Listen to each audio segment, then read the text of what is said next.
I'm sure that you wonder what an old lady is doing talking to us, but I have so many reasons to attempt to tell you about my story so that you can learn from it, and hopefully with your help it will never happen again.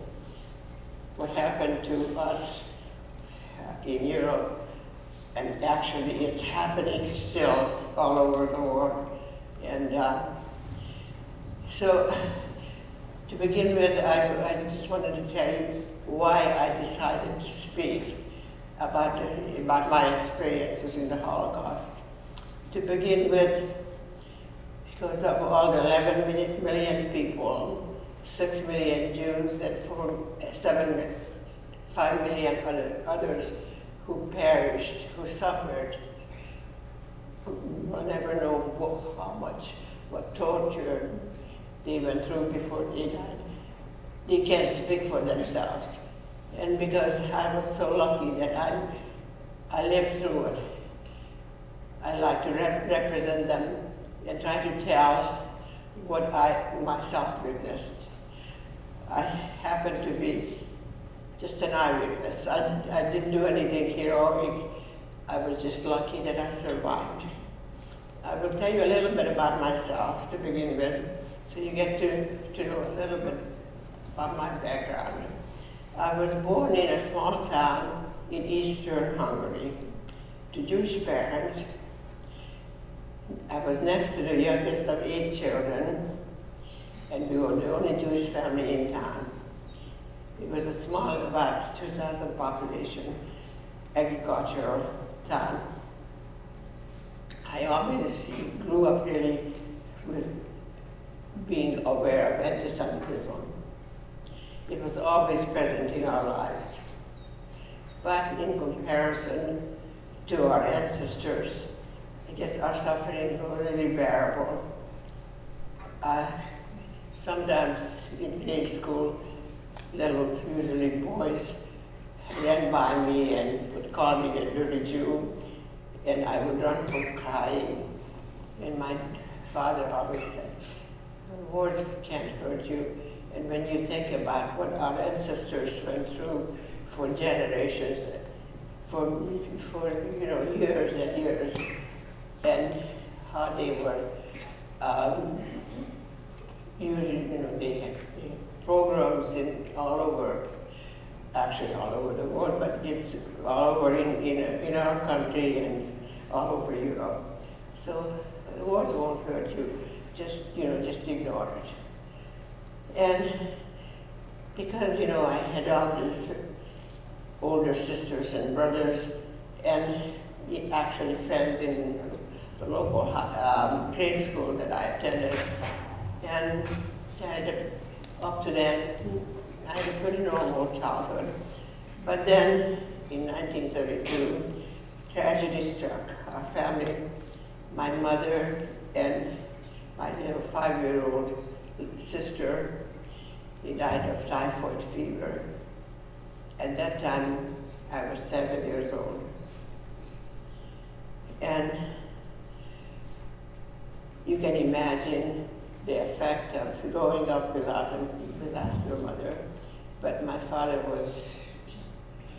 he took her place as well. He was everything to me, and and I just adored him.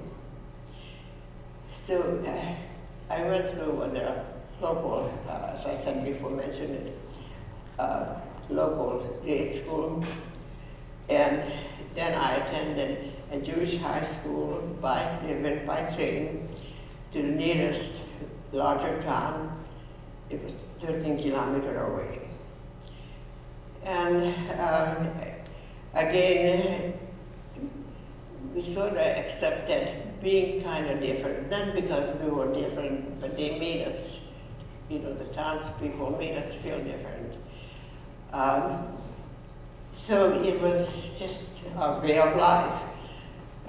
But things started to change even for the worse, because by the late 1930s, when Hitler came into power in Germany, we started hearing about atrocities that were happening in Germany.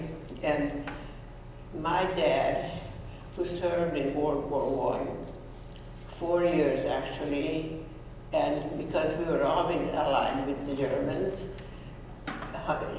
he was in the Hungarian army but served with German soldiers, and said that this can't be true.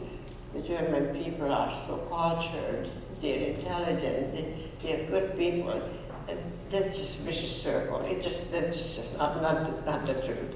So we lived in this dream that everything was fine. It was just people just making it up, just all lies.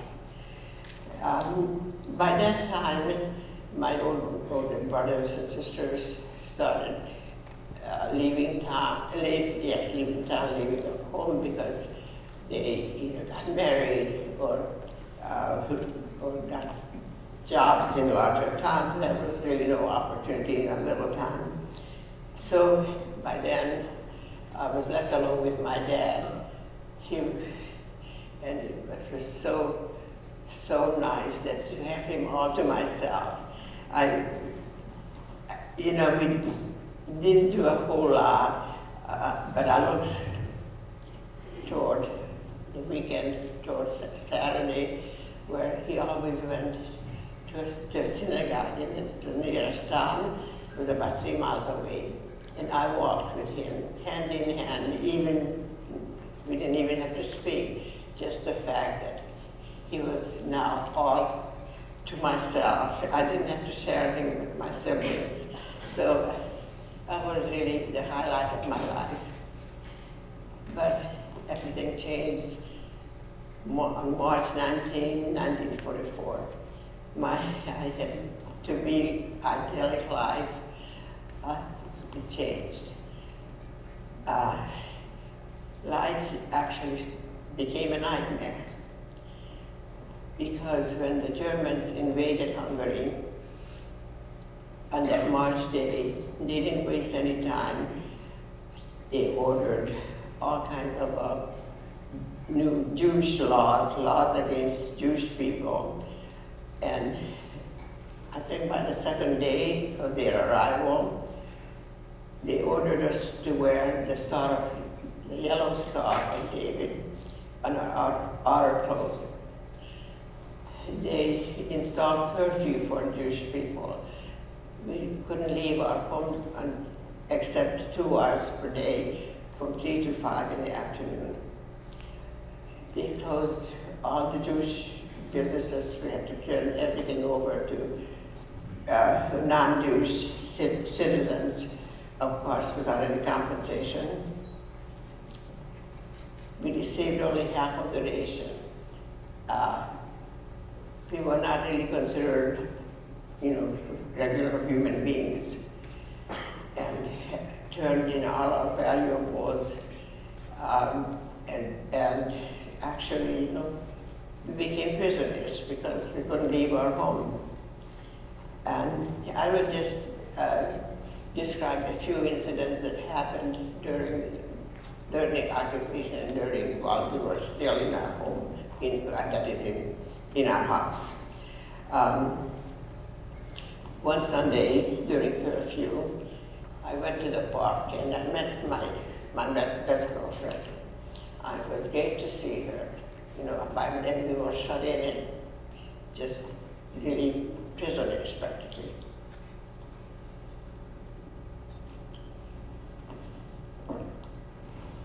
Then other girls saw us and came over, and we had a beautiful couple of hours.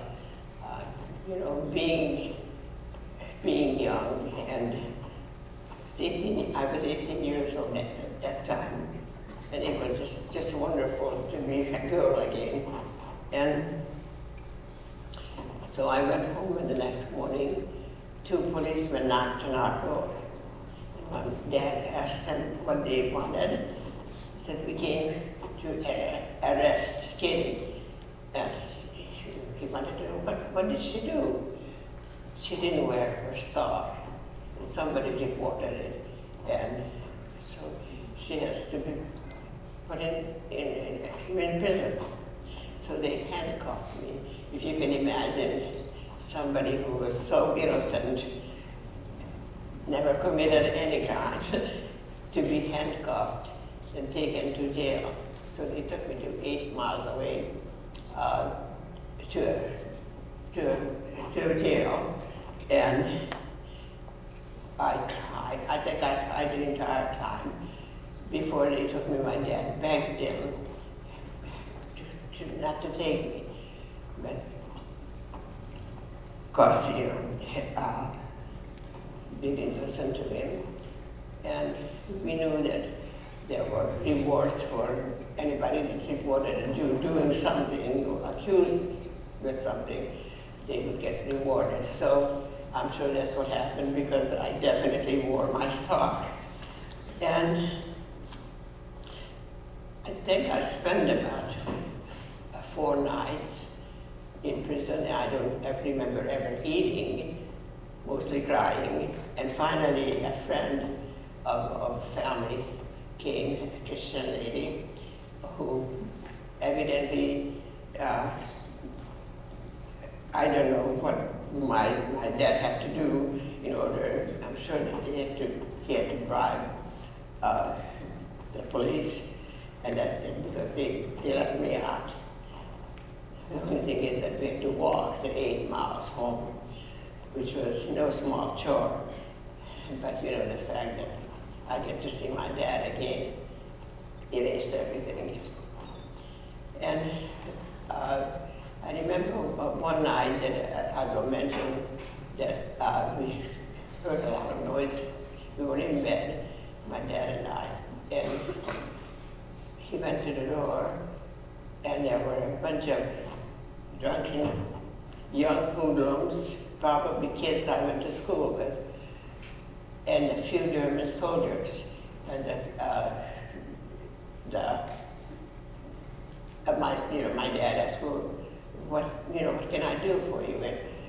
And the Hungarian young man said, the German soldiers, and they want to see Kitty.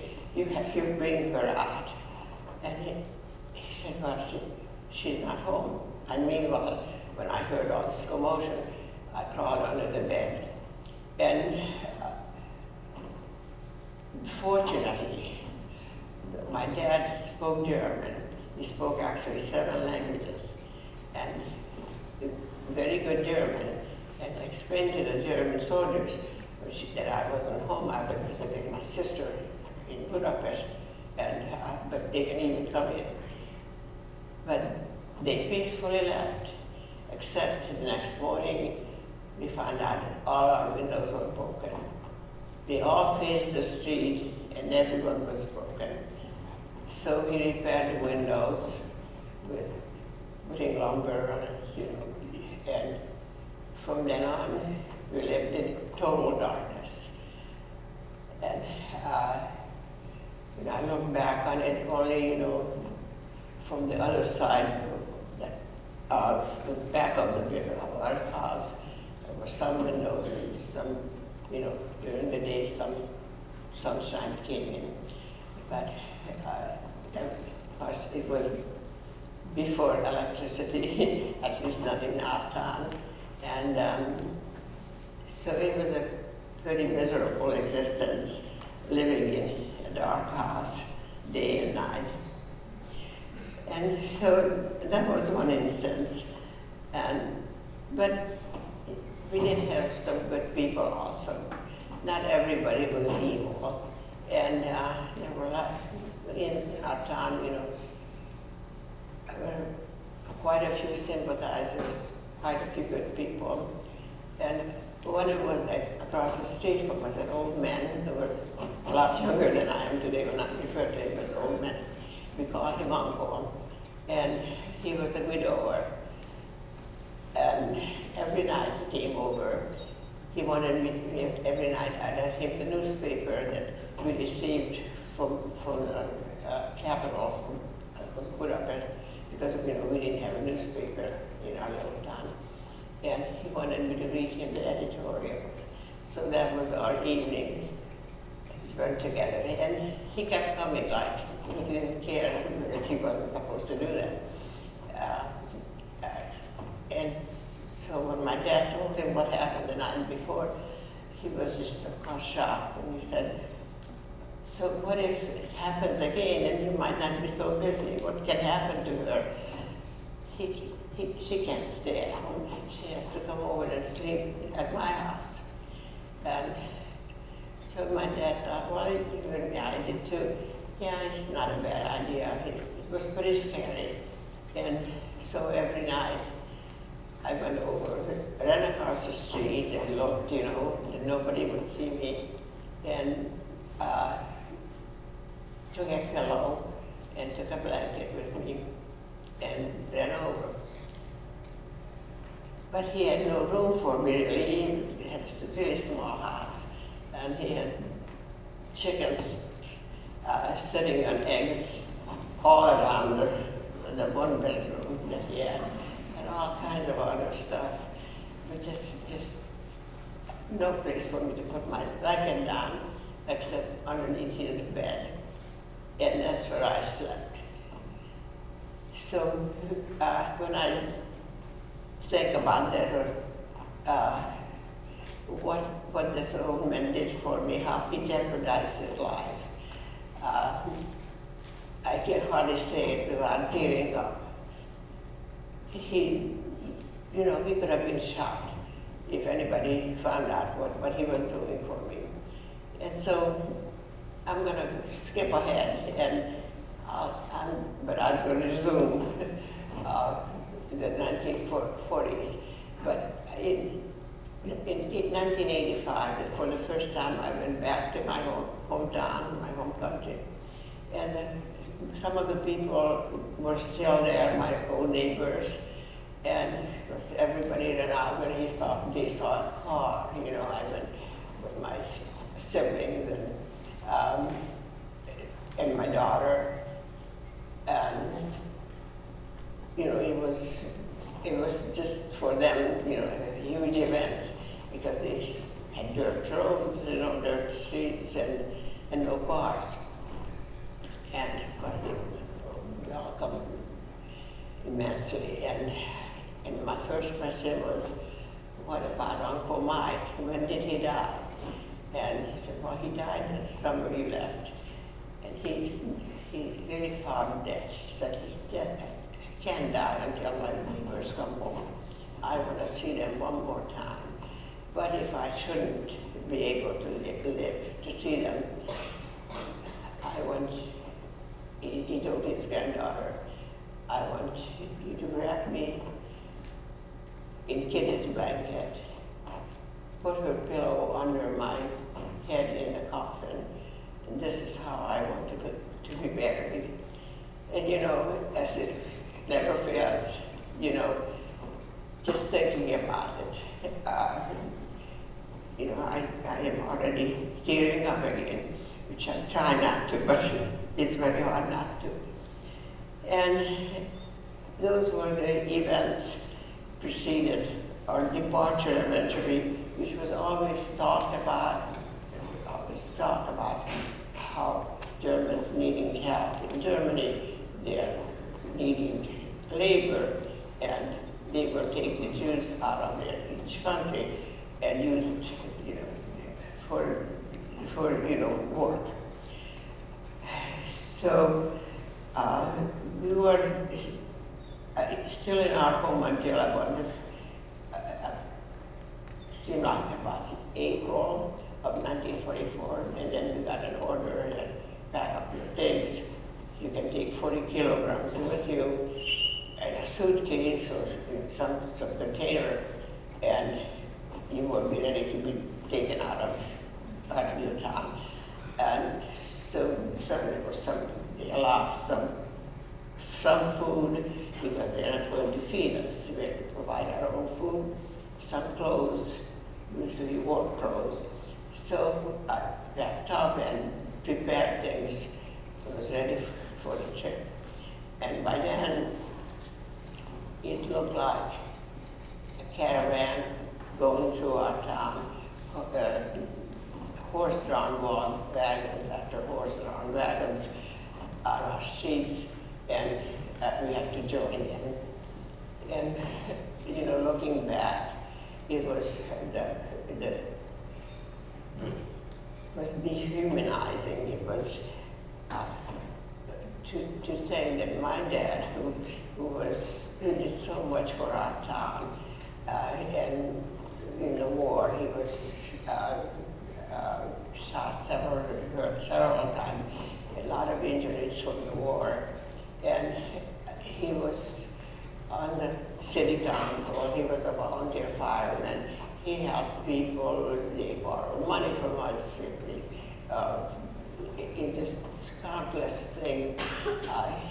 We had no lawyer in town, no doctor, so he sort of substituted it. He would come to our house. Do you have an aspirin? Our child is sick, or can you fill out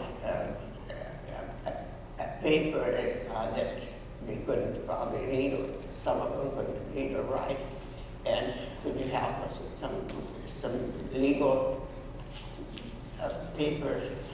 And he was so respected until then, in spite of anti-Semitism. And then for us, our family could trace our heritage back to the 1700s in the cemeteries. To think that he had to walk behind the wagon, they knew that. They didn't let us put the suitcases on the wagon because we couldn't have walked. He was carrying 40 pounds. And to walk in the fashion of like a caravan. And we walked and walked miles and miles because we picked up other small towns of Jewish families who joined us. And we wound up in different ghettos with vicious dogs guarding us, running out of food, sleeping on the floor. But we were still hoping, there was always this hope that we are going eventually to Germany, we will be working, we will be human beings again. And the day did come in June. Until then, we were in several different ghettos, groups of Jewish people being guarded by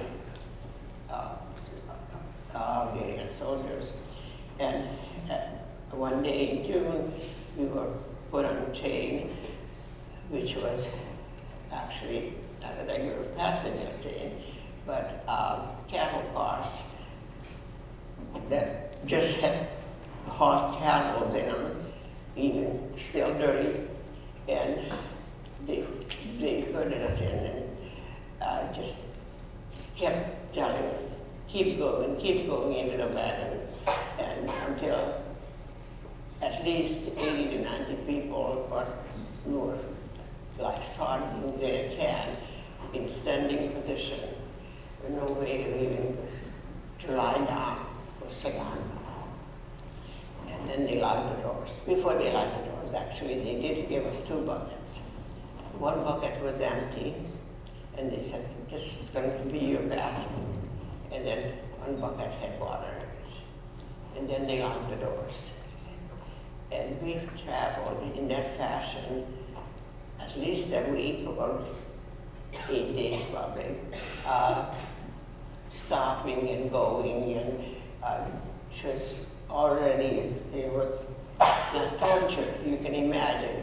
We sort of slept on top of each other, and occasionally the train stopped and they would order the Jewish men, go ahead and empty the bucket. Or sometimes they even gave us some water.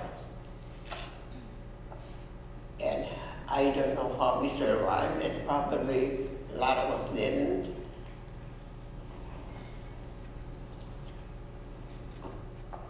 But we were lucky enough, my dad and I, that we were pretty close to the door, So I couldn't see what was happening on the corners of the wagon, but there was a lot of crying and screaming and babies crying.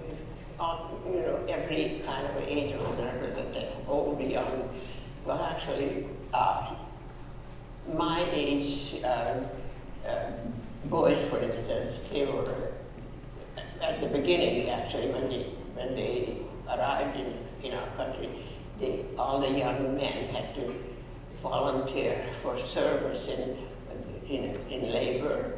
And so there were mostly older people, mostly women and children, younger children, occupied the train. But while I am on that subject, I will tell you that unit of Hungarian labor unit made up Jewish younger people. I lost a brother in that and a brother-in-law, and history shows, they were treated so horrible by the Hungarians, as well as probably more so than even from the Germans.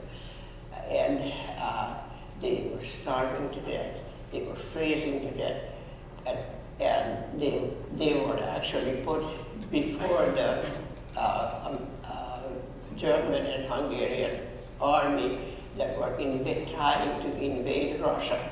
And they were put ahead of them to find all the field mines that the Russians put down. And of course, most of them it was impossible to see or to locate, so they stepped on it, and that's how both of my brother and brother-in-law, they were blown to death under Russian, it was a Russian territory by then. And history shows only 10% of that unit lived after the war, that survived. But to go back to the train of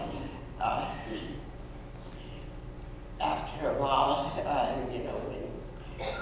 a few exchanges of emptying our bathroom, the train finally stopped.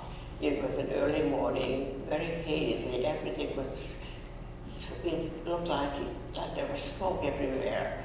And in front of us, there was a sign, Auschwitz, at the railroad station. We never heard of it. We didn't know, it sounded like a German name, but actually we were in Poland. They changed the name from a Polish sounding, it was Auschwitz, I think, to Auschwitz. And then the next thing we saw, we were going through a gate, and on the gate, I don't know what you read, in your young life about the Holocaust, but there was this famous gate, a huge iron gate, and it said on top, in English would have been, "Work sets you free." And again, so we filled up with hope. Yeah, we came to the right place, we'll be working, everything will be fine. And then, as I said, the train stopped, and we were sort of invaded. Young men who wore prison uniforms, spoke different language than we did, and they hurried us up, get out of the cars, and the treatment was so brutal. They were hitting us, they had this leather something in their hand, that straps, that the more you move faster.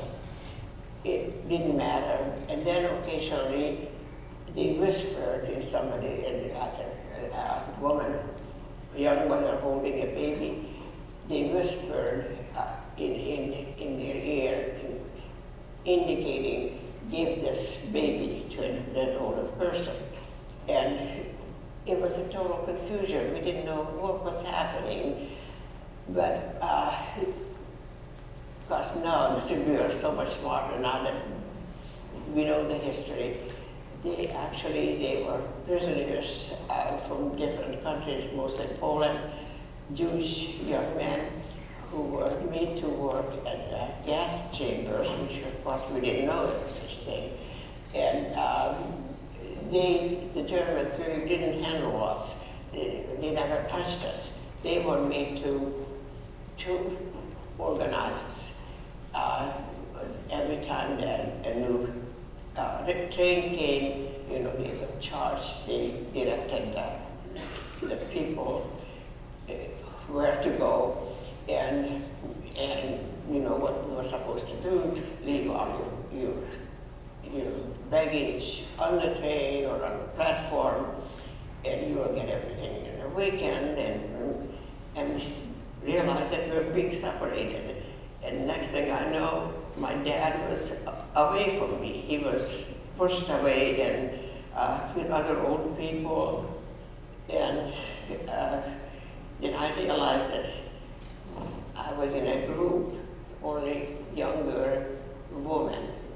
And on my other side, there were some younger men.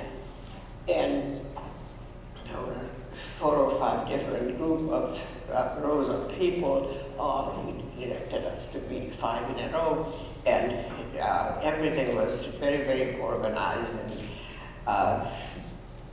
and done so fast. Really, we had to low slows, which is German, fast. Everything had to be done really fast. So we were led into a huge auditorium, probably bigger than even this, there were a bunch of stations were set up, tables, there were barbers, and we had to drop all our coats. But they were so clever that not just drop it, but there were hangers all over around on the walls. Remember the numbers, you're putting your clothes on, tie your shoes together so you will find it after you take a shower. So after being completely shaved, all our hair gone, didn't even recognize each other. And then we were led into this other room, and there were shower heads, about 50 of them on the ceiling. And by then, the older women were saying, "Oh, that's this famous gas, instead of water, gas will come and it will kill us." But I was so naive, just like Anne Frank, and to this day I am probably still is pretty naive, or I can't believe people could do what they are able to do, human beings, to other human beings, and no way that, it's got to be water, and sure enough it was water, very little, but by then we were so thirsty, take a few swallows and a few drops on our body, and we were let out again. And there were no clothes, our clothes were gone. It was a heap of rags. So throw us rags, cover yourself up. There were nightgowns, there were evening gowns, any kind of a shape and form and sizes. And so we exchanged because we were ordered to cover ourselves up. So we did. We had no underwear, only our vests or something. And we had no shoes. Our shoes were gone. That were instead shoes, wooden shoes, who were they stole from Holland where they were wearing it. Well, we weren't used to it, but somehow we got used to it. And we exchanged again between us so we can be fitted in shoes. And then we started walking. But then German soldiers, female soldiers, took over, took charge, and they led us to probably 5-6 miles away. By then it was getting even dark, late afternoon, and all around us we saw these barbed wire fences and some buildings behind it, some and people, but they weren't really people, but there were like skeletons walking everywhere. And they came closer and closer to the fence and yelling, "Where are you from?" And they were human beings, they actually speak. Some of them even spoke Hungarian. "Where are you from? Where did you come from?" All that. "What country are you from?" And they were so skinny. They were just like walking skeletons. And that sort of was, the introduction to Auschwitz. And Birkenau, that was really a death camp. And it looked like, and if I could describe to you, I don't know what you read about it, but the most desolate place to me that could be on the earth. I never saw a blade of grass. I never saw a bird flying over. Smoke constantly, and I still didn't believe that they were really killing people and that they were burning the bodies, even though I saw the flames, and I thought, and the smell, and I thought, it was just them burning garbage. They couldn't do this to human beings. I was complete denial. We all, herded into our new quarters, a huge, barrack-like. It was a barrack, but it looked like a huge barn, no partition, no windows cut out, but no glass in it, with a dirt floor. Now you go to sleep, and so that's when we started our lives in Birkenau. The building probably was built for 500 people, and there was at least a couple thousand there to be again on top of each other, just like sardines. And somehow or other we were so tired we fell asleep. 4 o'clock the next morning, the bell rang, and we had to get up. Still dark, and that happens every single day. Rain or shine, we had to stand what they called cellophane to count us. But then again, German female soldiers were in charge, and they were counting us for hours, and never could figure out why and what number they had to come up with in order to release us and eat our so-called breakfast. There was water that was 3 leaves and 3 parts of something that was boiled in water, but because it was liquid, even eventually we looked forward to it. It tasted so good. And our lunch was some kind of a soup that never found anything in it but pieces of cheese or sometimes worms, sometimes a piece of carrot or turnip. And at night we got a little loaf of bread that tasted like sawdust, or was made out of sawdust, with maybe a piece of margarine. And now you read in history books that Germany didn't even furnish that, but it was the Swiss Red Cross that furnished our evening meal. And somehow we kept on going, because I was in denial, even though every morning a death wagon came by, not just one, usually more than one. And they were holding with striped uniforms, Jewish men, and they picked up the bodies because people were dying either for health reason, or some of them touched the wire that was, hot, and committed suicide. They didn't want to go on anymore. And even under those circumstances, we all, I mean, the ones that stayed alive, I'm sure we all had hope. We all thought that I thought that, my dad was doing the same thing. When it rained, I worried that he's going to get cold, or when it was hot, sometimes we had to stand in the really hot sun for hours on end, that how he's suffering, and he was in my thoughts day and night. And then eventually, a few days later, somebody recognized me and said, well, your sister is here in the same compound in a different barrack.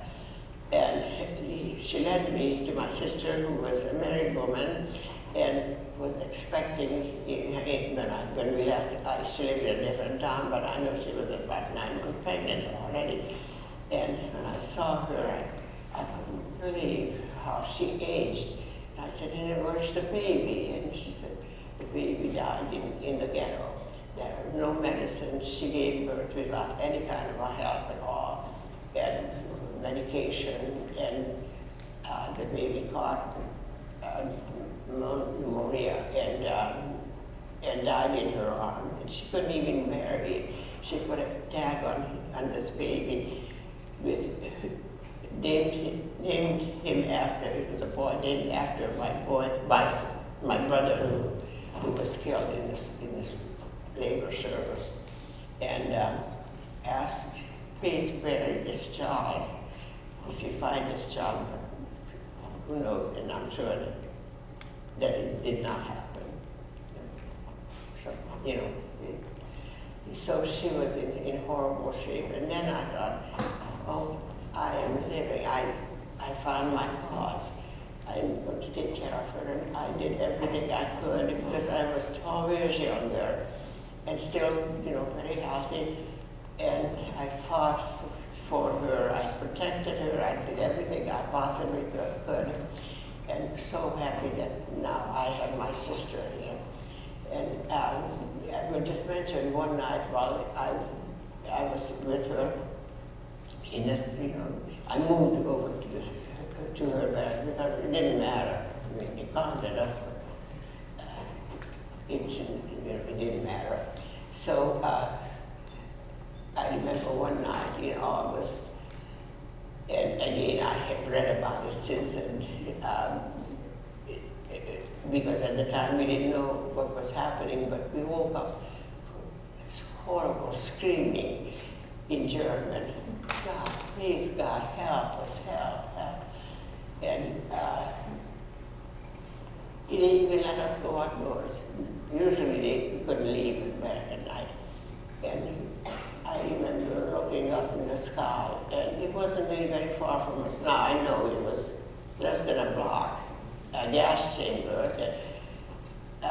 There were, all kinds of brick buildings with chimneys.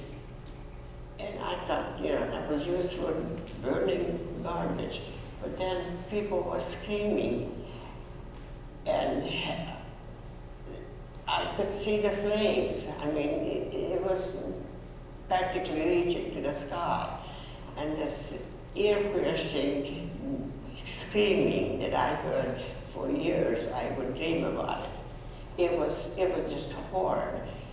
And I still could somehow separate it from still thinking, but my father, he's okay, he's just like me, he's somewhere, he's alive.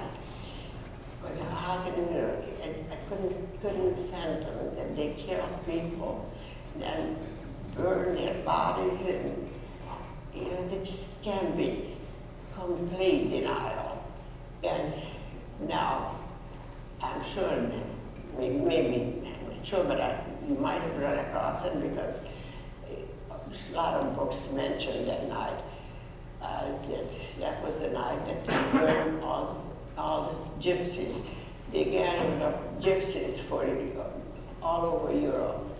They were also, undesirable people, shouldn't be alive.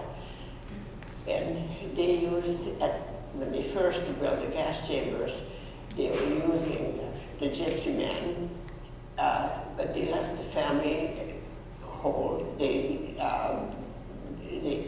was called a family camp, and that's where gypsies live. Like the human beings, they even had babies, you know, they were there for 5, 6 years. And then when, then they took, you know, Poland and other countries, and then they, but they still worked at the gas chamber. Eventually, when, at that August day, I guess they decided those gypsies know too much. They can stay alive, and they were already kind of losing the war, and so they decided to do away with the gypsies. So that was the night that they killed all the European gypsies, and I still did not believe. So we just went on, you know, me with my mission of protecting my sister. And then the only thing that was real is that occasionally they announced that they are selecting a certain barrack for work. They didn't say where or what, but they called it transport. And so one day it was announced that the next day, get ready, we will be inspected, and only the healthy ones would be on the transport, but it was what they call a selection. And so we had to, of course, naked walk in front of the German doctors, and my sister next to me. And we didn't just have one inspection, we had 2 or 3, and she passed the last inspection because she had milk dripping from her breast. You know, she just gave birth, and they kicked her out of my room. I mean, just really, you know, get out. And that was my biggest tragedy in the entire, during the Holocaust. I was just devastated.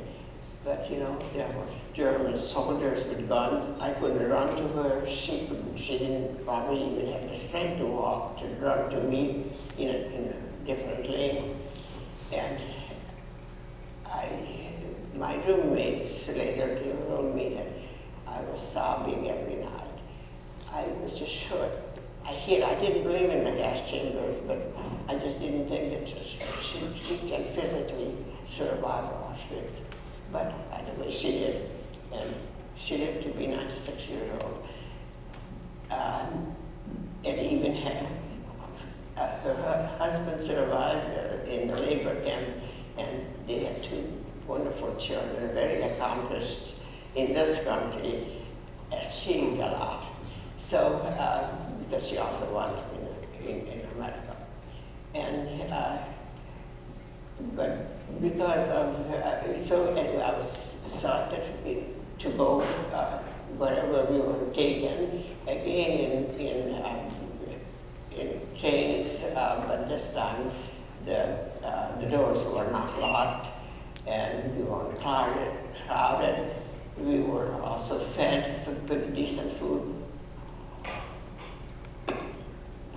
We traveled a few days, and when we arrived, it was in West Germany, a town named Mollendorf, and they showed us our quarters, a camp that was built for German workers, but because they didn't have German workers, they substituted us, and it was like heaven. It was like paradise. We had bathrooms at each end of our barrack, beds. There were 20 of us to a room. There were bunk beds, straw mattresses.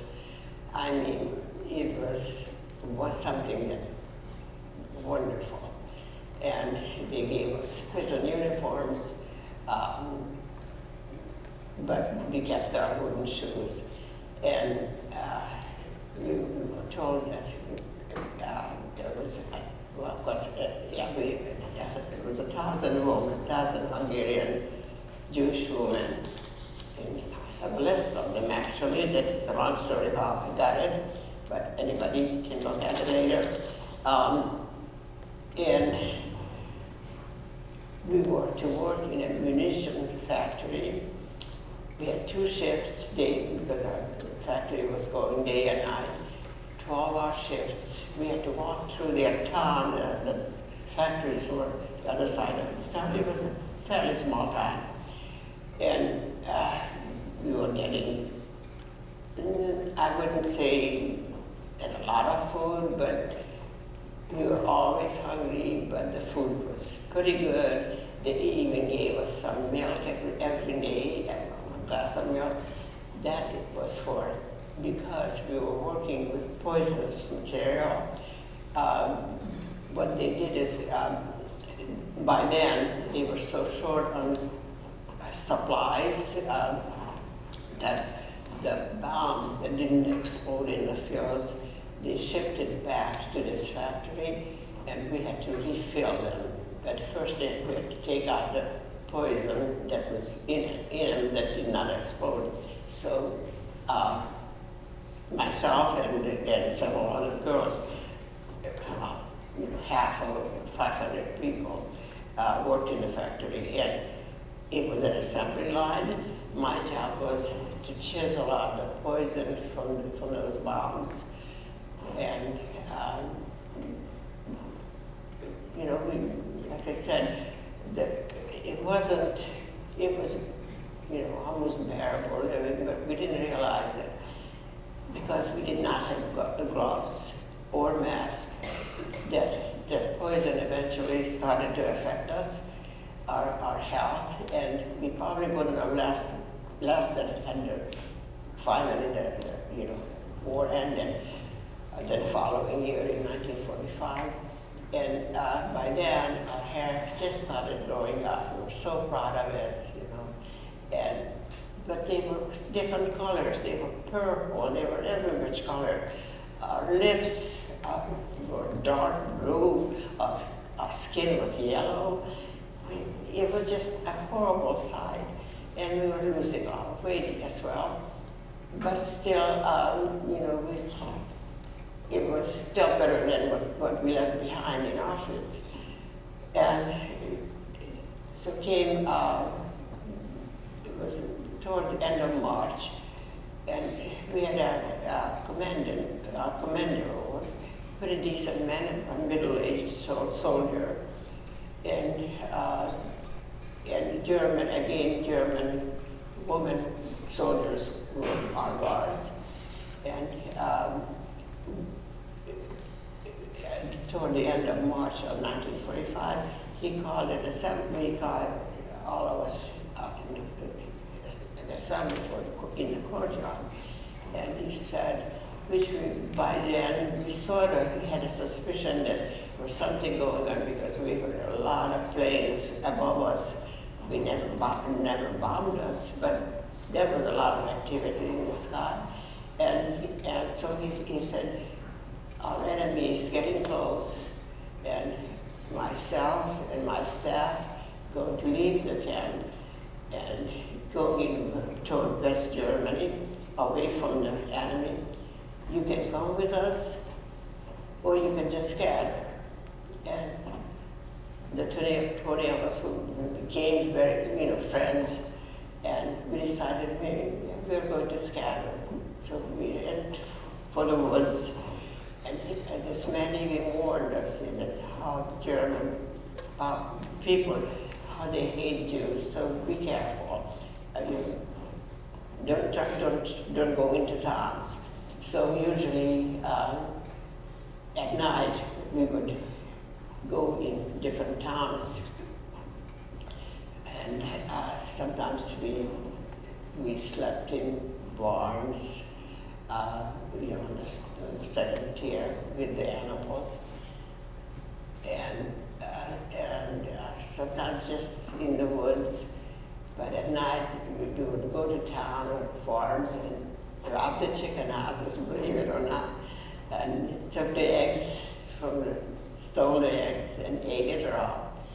And we pulled up grass and ate grass, and something that we could find that they left in the field, a potato and a carrot or something, because it was spring and things were started to sprout. And that was our, freedom, just waiting for somebody to find us, some, American or English. We had no idea what but we were at least sort of free. And one Sunday afternoon, April 1st of 1945, we saw some trucks on the road and some tanks, and we waved to them, and they saw us. They drove on the fields to find us. We were hiding, it was an animal shelter with a roof, but no sides. And when they saw us, they just didn't know what to do with us and who we were and the language barrier. But they started emptying when they saw our name. We did not have tattoos, but our name was sewn into our clothes. And they could tell that we were prisoners, and somehow they made it through that we got to know who we were. They emptied their pockets. They gave us everything they possibly had. Chewing gum that I never saw before, candy, cigarettes, whatever, and they take us to the nearest town and order the mayor to give us houses, beds to sleep on, and furnish us food. And they had to leave. They were taking over. They were an Air Force group. And before I go any further, I want to tell you that since then, and again, history shows that this man, our commander, had orders to take us on a death march. They didn't want us to be witnesses. There was one working gas chamber at the time, 100 miles away in Buchenwald, and that's where he was supposed to take us. That was his order. And because of him not obeying the order, we were alive. We all lived.